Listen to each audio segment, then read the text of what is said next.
So here we are at week 10, and we're going to look at planning and writing to persuade or argue. You should have by now completed your punctuation quiz. The importance of punctuation, as you can see, is coming in here at band 4.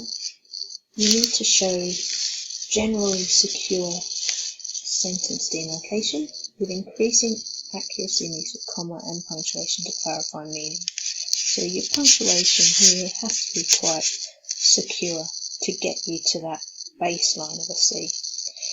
A really easy way to get more marks is by upping it to bands 5 and 6. So by increasing competence into the use of a more sophisticated punctuation, so going beyond just full stops, commas and capital letters. We want the full range of punctuation there, which you should now have revised. So the aims for today are to identify a suitable audience and purpose for your coursework project, to identify the points that you're raising to meet that purpose, to identify and recognise AFOREST, which is an acronym which will help you write persuasive and argumentative pieces, to plan your coursework effectively, because I think, having spoken to quite a few of you personally over the last couple of weeks, I think we're still a little bit stuck about how to get all our ideas down on paper, and then also to remind you about your speaking and listening assessment. So the reason why it's so important that we look at ensuring our audience and purpose is clear is because one of the key assessment criteria is about how well you communicate for your chosen audience and to meet your purpose. So as you can see here in band 4, you need to be clearly engaging the audience through a conscious selection of detail to suit purpose. So that means you need to know your audience. Who are you writing for? What different techniques will you need to include to ensure you meet their needs and to suit the purpose?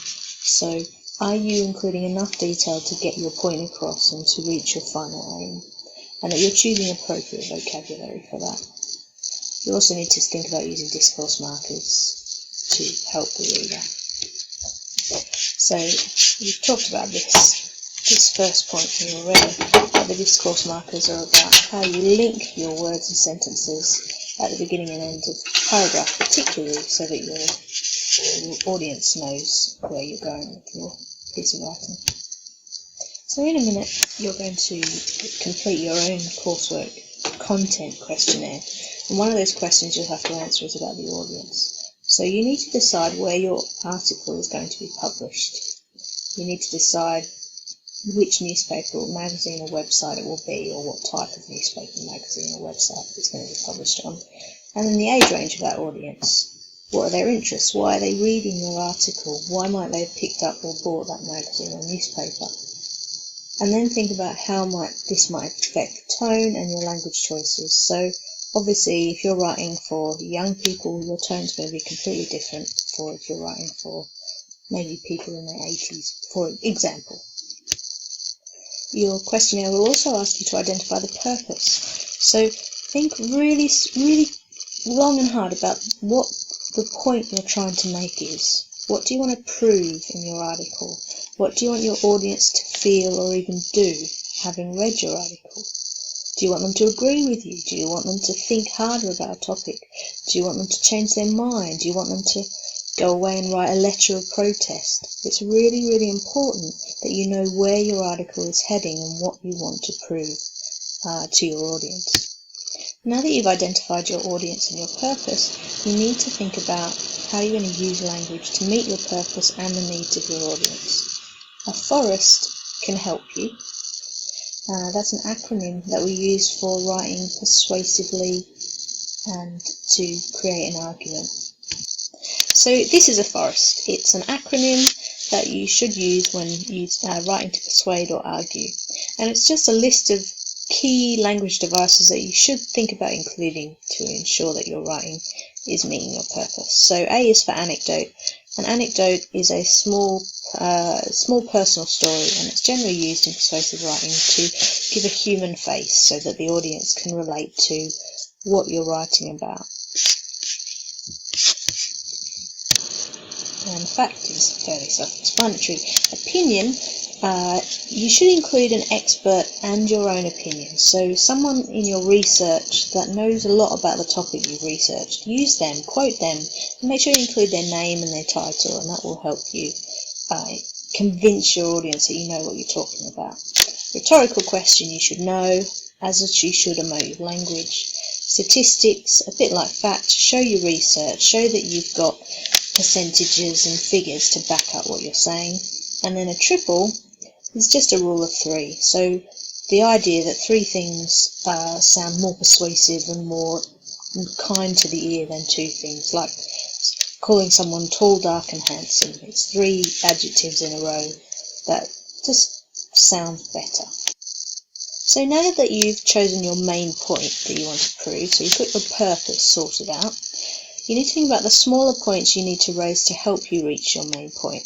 I'm going to show you an example just to help you with that. So this is a topic that I just thought we could look at. It's a problem that's been discussed about having so many horses that are being abandoned and neglected that charities can't cope anymore. So my question is, how do we solve the UK horse crisis? Now, my main point here is the answers. That's where I want to get to. That's what I want to prove. I want to, in my article, be able to tell you how we can solve the UK horse crisis. So I put it there as number 6 because I thought, actually, I want to get to that point last. My first point, though, is going to be a personal anecdote in my intro. Then I thought I would want to explain the problem and list the reasons why horses are being abandoned as my next point. Discuss the consequences for the abandoned horses, what happens as a result of being abandoned, and the cost of keeping a horse. I thought that was an important point to raise in order to get to our final point with the answers. So now that you've identified the main point that you want to raise, the point that you want to prove at the end, and the point you're going to raise in order to get to that main point, you need to think about how you're going to develop each point. Now if we look at my examples, my main point is the answers. So I've said how we're going to stop this is by using a stronger enforcement of microchipping and passporting. We're going to change the laws on fly grazing, we're going to educate, and we're going to run gelding and microchipping limits, and then keep a national database for all owners so that they can't abandon horses without having some sort of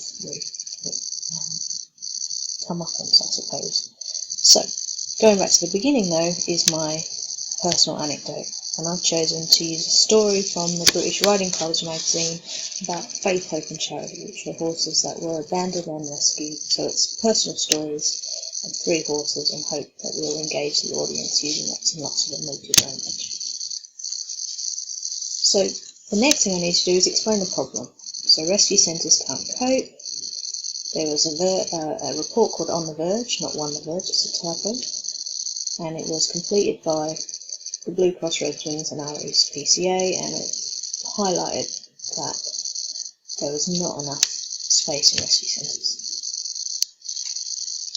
Then I thought we'd look at the reasons they're being abandoned. So irresponsible and overbreeding, the economic climate, fly grazing, which is where horses are grazed illegally on other people's land, and just basic abandonment. So they're the points I hope to raise underneath that one heading. And stallions not being goaded, so they just keep breeding. And also the horses don't have microchips or passports, so they can't be traced. So they're the things I want to look at underneath the heading of why horses are being abandoned. Number 4 comes the consequences. So what will happen to them? They will suffer from neglect and lead to further overbreeding because they won't be controlled. They'll also ruin land that belongs to the public and to farmers, and quite possibly become a danger to the community when they escape onto roads.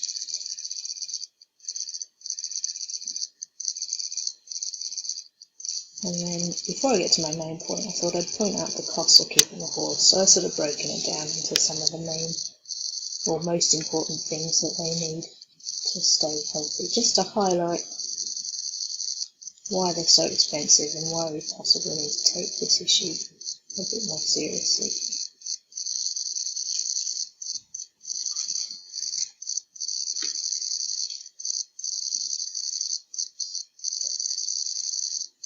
And then of course we get to our main point, the answer. So you're now going to go away and you're going to look at an example of a piece of persuasive writing and see if you can identify a forest in there. And you're also going to finish your content questionnaire and create your own mind map, just like the one I've made. You can use that by going on to Go Conquer.